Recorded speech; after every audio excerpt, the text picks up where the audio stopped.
Am I a soldier of the cross, a follower of the Lamb?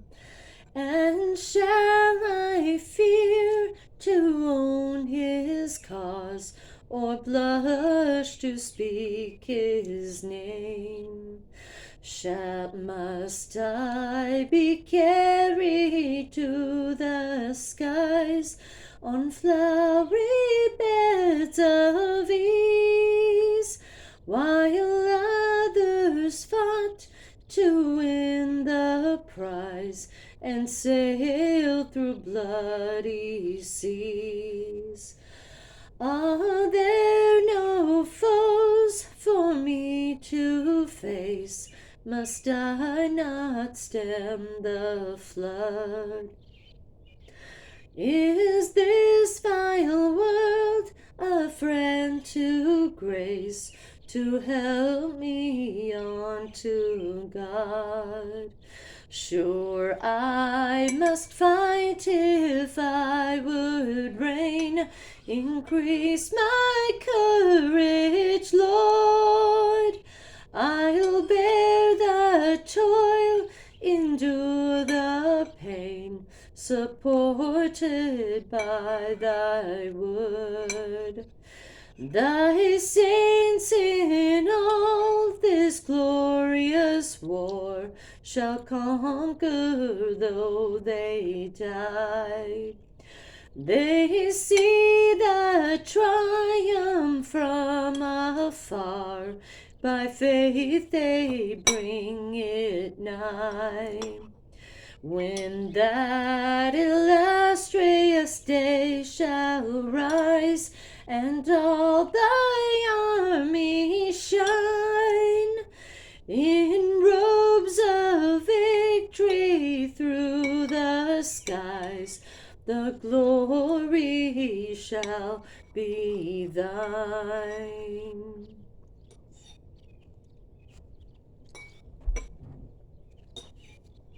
Okay.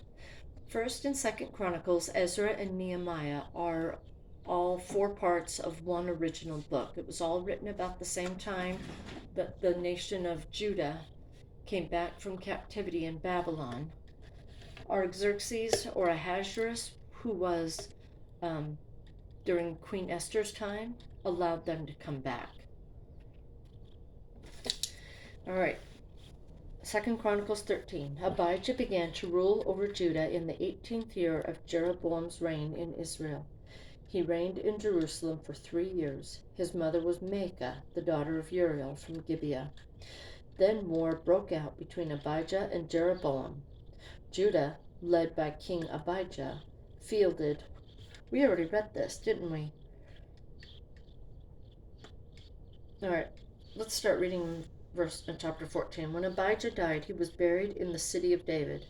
Then his son Asa became the next king. There was peace in the land for 10 years. Asa did pleasing good in the sight of the Lord his God. He removed the foreign altars and the pagan shrines. He smashed the sacred pillars and cut down the Asherah poles.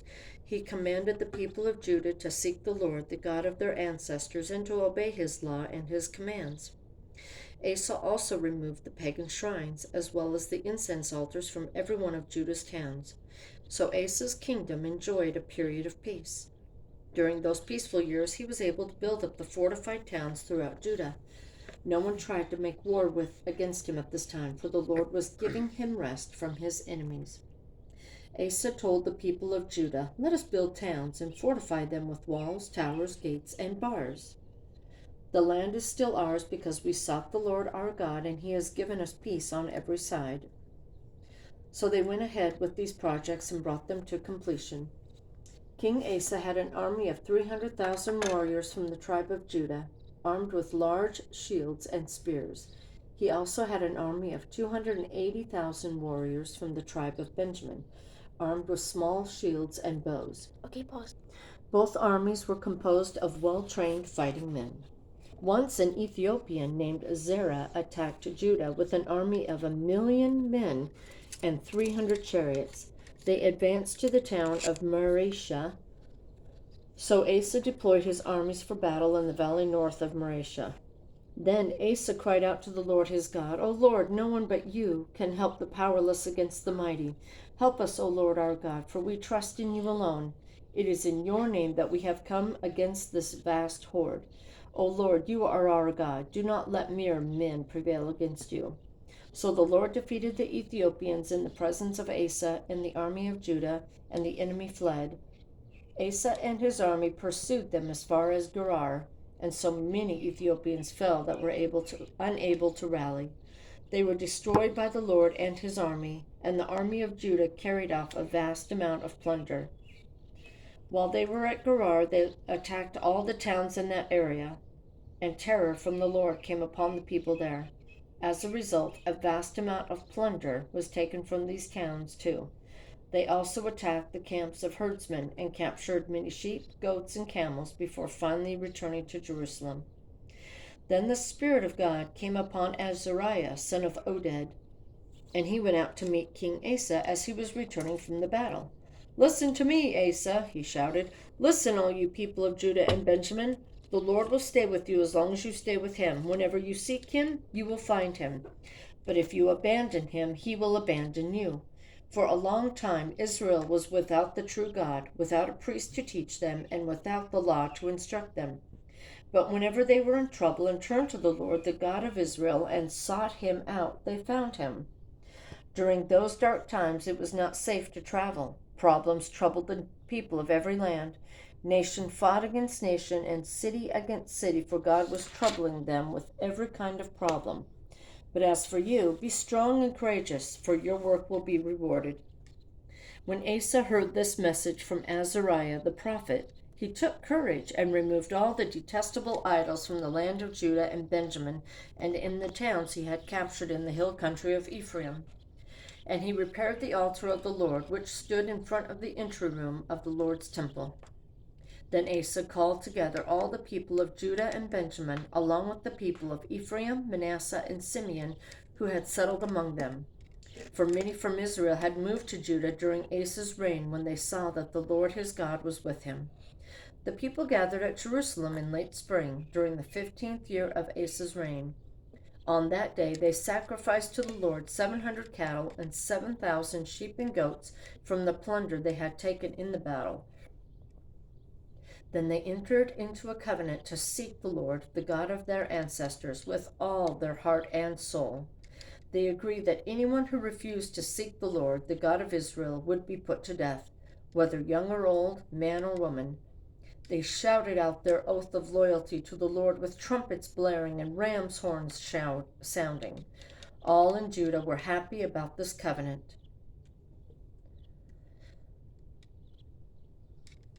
for they had entered into it with all their heart. They earnestly sought after God, and they found him, and the Lord gave them rest from their enemies on every side. King Asa even deposed or got rid of his own grandmother, Maacah, from her position as queen mother because she had made an obscene or ugly Asherah pole. He cut down her obscene, despicable pole, broke it up, and burned it in the Kidron Valley. Although the pagan shrines were not removed from Israel, Asa's heart remained completely faithful throughout his life. He brought into the temple of God the silver and gold and the various items that he and his father had dedicated. So there was no more war until the 35th year of Asa's reign. Shall we read and find out what happened? Is that the end of the chapter? In the 36th year of Asa's reign, King Baasha of Israel invaded Judah and fortified Ramah in order to prevent anyone from entering or leaving King Asa's territory in Judah. In case you don't bump the table. Asa responded by removing the silver and gold from the treasuries of the temple of the Lord and the royal palace. He sent it to King Ben-Hadad of Aram, who was ruling in Damascus, along with this message. Let there be a treaty between you and me, like the one between your father and my father. See, I am sending you silver and gold.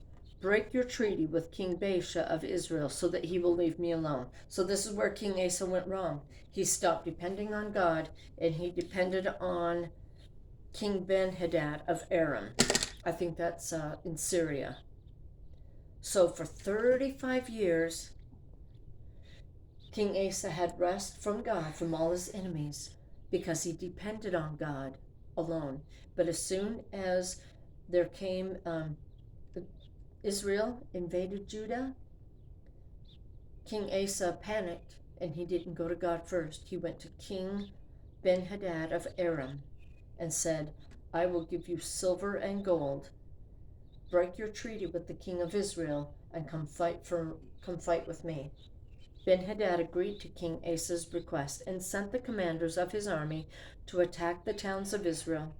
They conquered the towns of Ijon, Dan, Abel, Beth-Maachah, and all the store cities of Naphtali. As soon as Baasha of Israel heard what was happening, he abandoned or left his project of fortifying Ramah and stopped all work on it. Then King Asa called out all the men of Judah to carry away the building stones and timbers that Baasha had been using to fortify Ramah. Asa used these materials to fortify the towns of Geba and Mizpah. At that time, Hananiah, the seer, came to King Asa and told him, because you have put your trust in the king of Aram instead of in the Lord your God, you missed your chance to destroy the army of the king of Aram. Don't you remember what happened to the Ethiopians and Libyans and their vast army with all of their chariots and charioteers? At that time you relied on the Lord, and he handed them over to you. The eyes of the Lord search the whole earth in order to strengthen those whose hearts are fully committed to him. What a fool you have been! From now on you will be at war. Asa became so angry with Hanani for saying this that he threw him into prison and put him in stocks. At that time Asa also began to oppress some of his people. The rest of the events of Asa's reign, from beginning to end, are recorded in the book of the kings of Judah and Israel. In the 39th year of his reign, Asa developed a serious foot disease. Yet even with the severity of his disease, he did not seek the Lord's help, but turned only to his physicians, or his doctors. So he died in the 41st year of his reign. He was buried in the tomb he had carved out for himself in the city of David. He was laid on a bed perfumed with sweet spices and fragrant ointments, and the people built a huge funeral fire in his honor.